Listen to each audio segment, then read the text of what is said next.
Welcome and hello. Thank you for joining us today for this session on co-creating environmental conflict management processes. We would like to begin by acknowledging the traditional owners and First Nations people of Australia, New Zealand, and the Pacific Islands, and pay our respect to elders and leaders past, present, and emerging.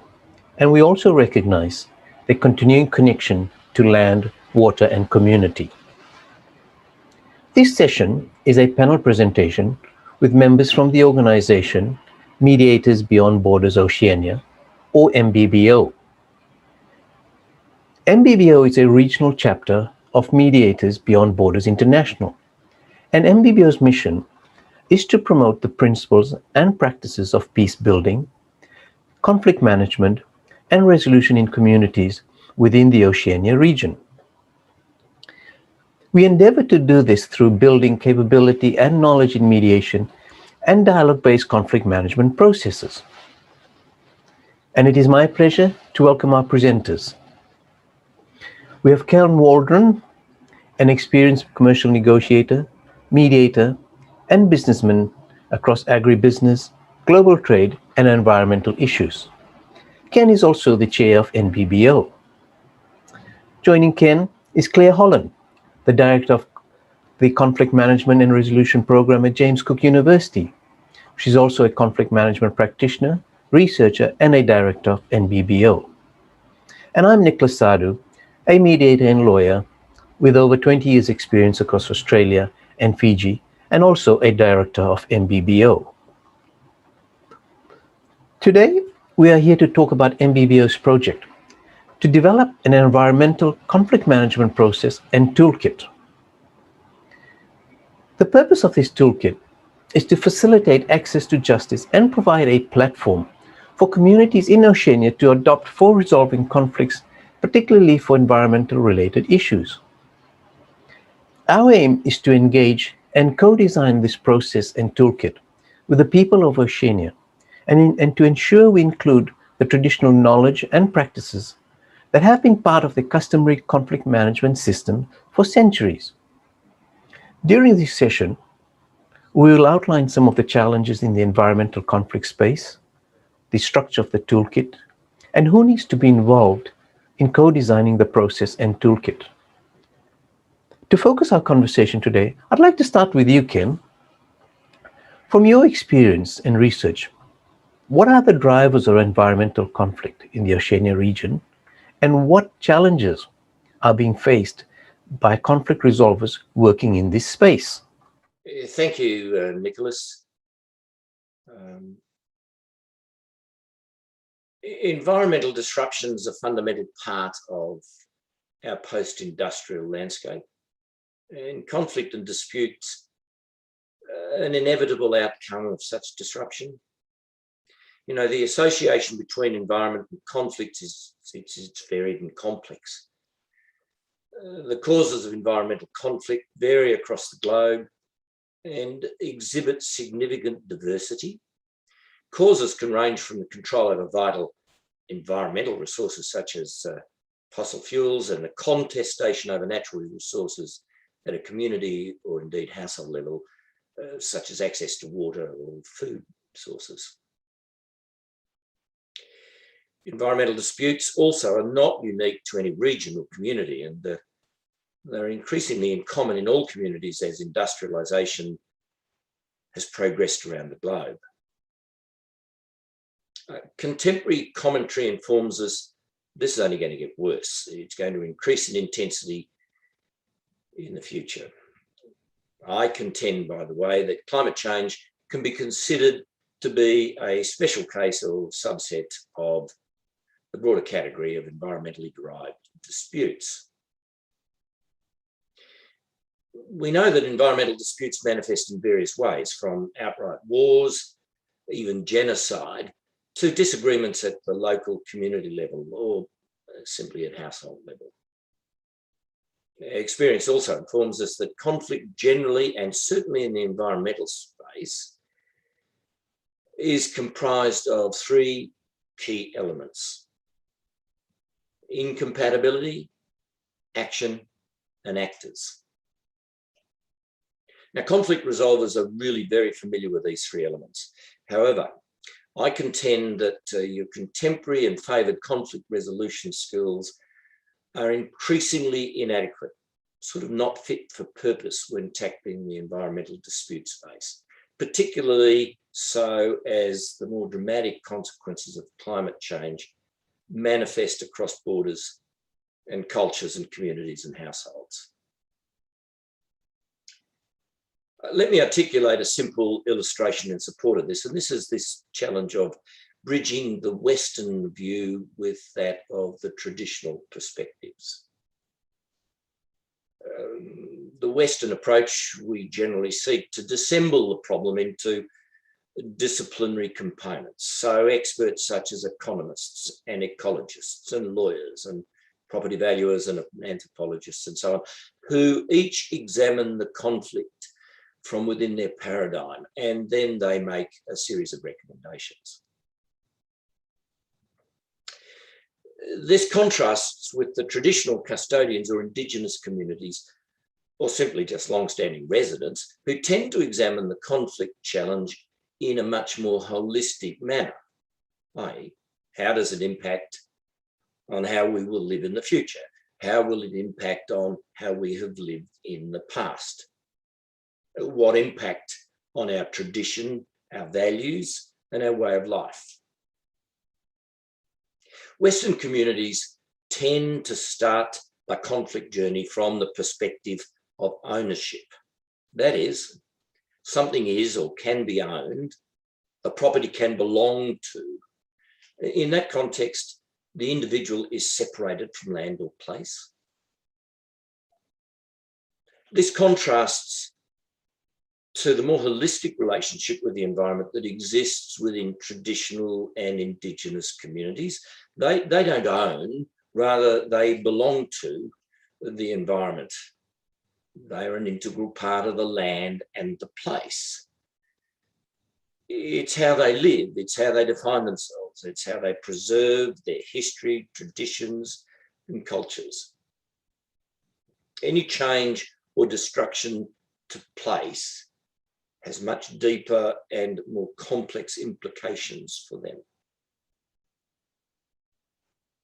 Clearly, this starting point is embedded within compatibility. In the Western lexicon, country or place attaches some implications of exclusivity. In contrast to the Indigenous lexicon, the term has a much more inclusive significance. So, Nicholas, let me round this thought out a little bit. The voices of scientists, academics, politicians, and development practitioners that dominate the environment and climate debate have got to make space for the local knowledge, values, and beliefs that are essential elements of navigating the way forward for affected communities. Nicholas, in handing back to you, let me make the following concluding observation. Conflict resolvers working in the environmental space will be challenged to develop a wide range of skills. There's an obligation to be culturally aware and to have cultivated a vocabulary that's much more nuanced than that's characteristic of, say, the Western style approach to conflict resolution. I contend they must be willing to engage in the creative process attached to solution finding and to confront all actors with the consequences arising from the incompatibility of their actions. Now, Mediators Beyond Borders Oceania acknowledge an obligation to work cooperatively with the communities of the region and to build environmental conflict resolution capability. This capacity can only evolve by adopting a co-creation model, working within the local communities and alongside their leadership, and accepting the legitimacy of their stories and their local environmental knowledge. This is a fundamental building block for sustainable pathways through the environment and climate change that is destined to impact on the Oceania communities in the years forward. Thank you. Thank you, Ken. Collaboration and co-designing is certainly the key to developing capability for such a process in the region. So Claire, from there, the question for you then is, how does one develop this wide range of skills and vocabulary that encompasses the Oceania region? Well, as Ken alluded to, that while environmental conflicts are not unique to any group, the way in which they're traditionally managed or the way in which a conflict resolution practitioner may approach a particular conflict may be quite unique. So there is a need in this space for a range of skills, knowledge and artistry that someone might bring to any process design.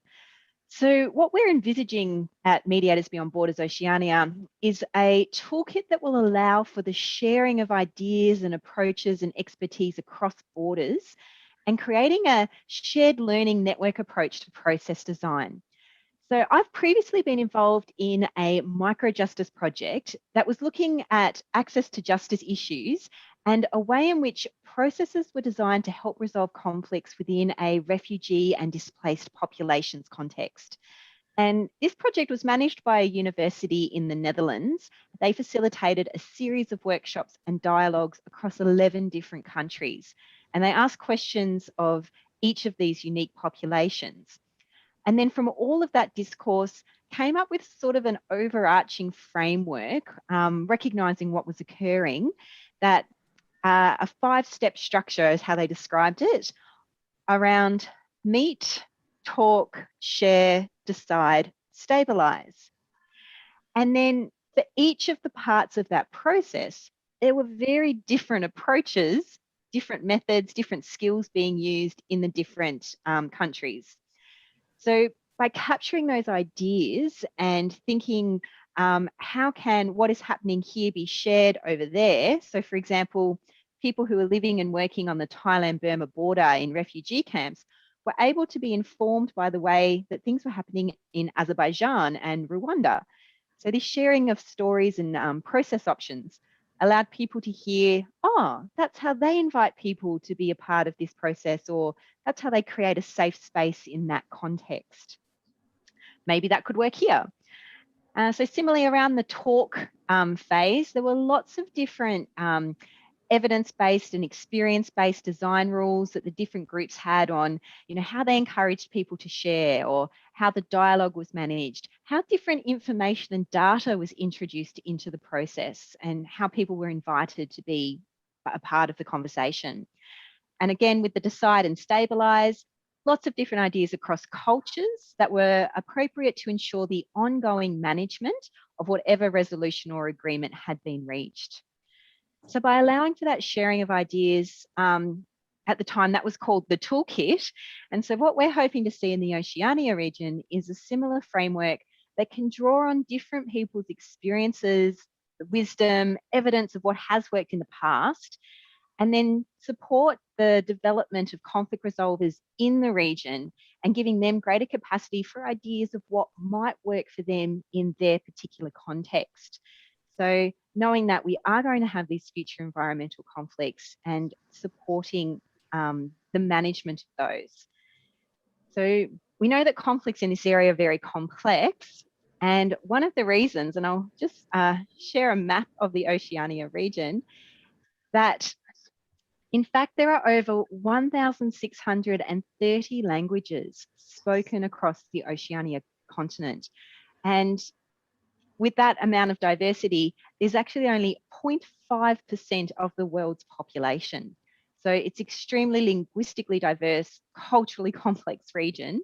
And you can imagine in some communities where there might only be 400 people or 80 people or 1,000, the conflict management and resolution design needs to be adaptable, specific, flexible, allowing for local ownership of the process, as well as buy-in for hopefully a sustainable outcome.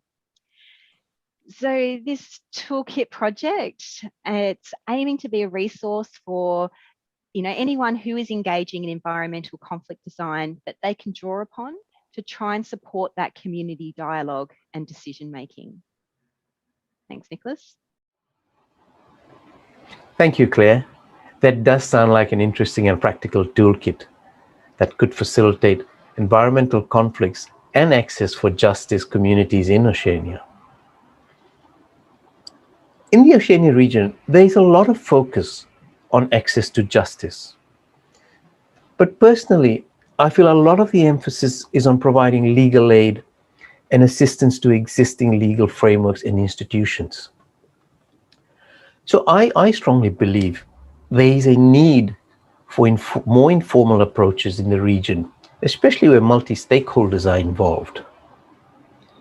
With communities having access to such a toolkit will enable them to share their stories, and it will provide them a platform to be heard and to resolve not only environmental conflicts, but conflicts of any nature. And being from Fiji, this concept that you mentioned of meet and talk resonates with me. It reminds me of the concept of talanoa, a traditional facilitative dialogue process. It's commonly used in Fiji and the Polynesian Islands. Talanoa is an inclusive and informal dialogue process where through the process of storytelling, the issues and people are understood and appreciated, enabling decisions to be made for the collective good. Talanoa is an intuitive process. It is based on respect, the understanding and appreciation of each other's needs. So you meet and talk in an informal way and try and resolve problems. So as we look on the issues of resolving and managing environmental conflicts, Ken, I'd like to come back to your research. What are you seeing in terms of environmental conflicts, and how are they being managed in the region? Daily, we're confronted with crisis talk in relation to climate change and the consequences on small communities, particularly in the Oceania region. The dialogue is framed in terms of threatened loss of habitat, history, culture, traditions, as the affected communities are forced to relocate and adapt this loss of habitat. However, as one research team observes, a dominating narrative exists in the climate space, particularly in relation to Oceania, and it's driven by the elitist communities of the global north, Europe and North America, which is to use Oceania as the icon of the impact that climate change is having, and to see the problem in Oceania as being a test case for the rest of the world. Now, the narrative here is to frame in the context of crisis and the communities as victims. Now, this way we'll have some currency as forced migration becomes inevitable. However, this framing of the problem also denies the reality that Oceania populations have had millennia of freely moving and migrating as adaptation to need and circumstance arises. The narrative, therefore, in the future might be more helpful to sustainable, peaceful pathways forward in handling environmental change, is to move the dialogue away from crisis to opportunity. Now, an excellent example of this can be drawn from the Kiribati and the Migration with Dignity initiative that community has retained, where that community has retained its agency and designed a program built around self-determined relocation with compassion.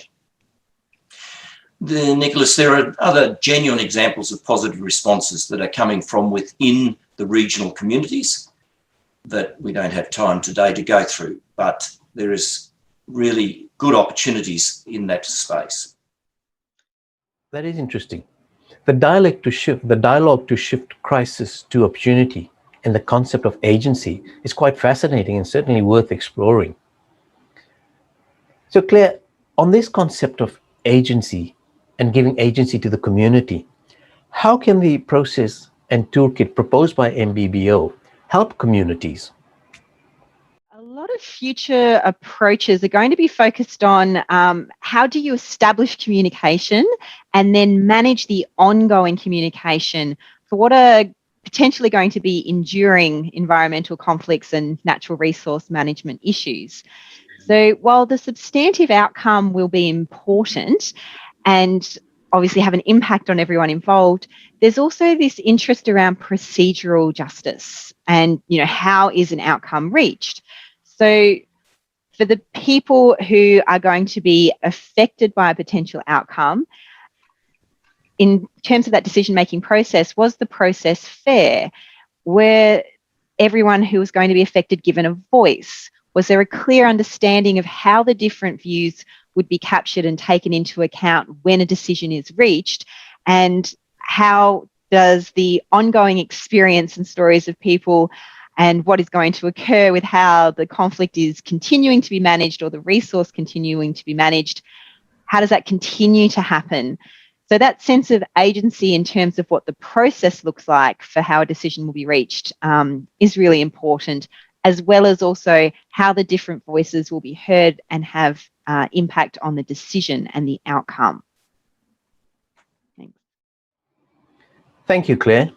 I certainly think that having processes and toolkits will provide people in the Oceania region the opportunity to resolve not only environmental conflicts, but other types of conflicts also, and as I mentioned earlier. However, it is crucial that when designing these processes, the cultural context, traditional practices, and the voices of the people, including traditional chiefs, elders, wise men and women, and even religious bodies in the region are taken into consideration. So bearing this in mind, I want to ask you, Claire, where to from here? How can MBBO engage the communities to co-design the toolkit?